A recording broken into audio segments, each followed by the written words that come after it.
రేపటి నుంచి భారత్పై అమెరికా విధించిన అదనపు సుంకాలు అమల్లోకి రానున్నాయి.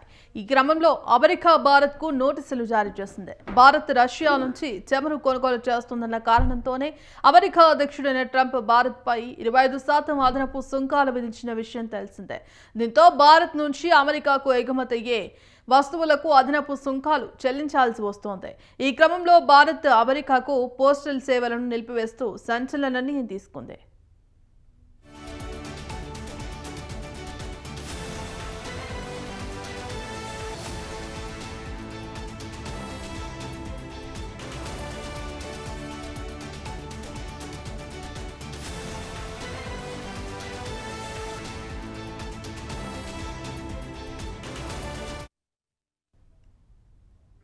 అమెరికా వేసిన కొత్త సుంకాలు రేపు అర్ధరాత్రి నుంచి అమల్లోకి రానున్నాయి. America customs and border protection ద్వారా హోమ్లాండ్ సెక్యూరిటీ విభాగం జారీ చేసిన ఈ నోటీసులో ఆగస్టు 6న సంతకం చేయబడిన ట్రంప్ ఉత్తర్వు జారీ చేశారు.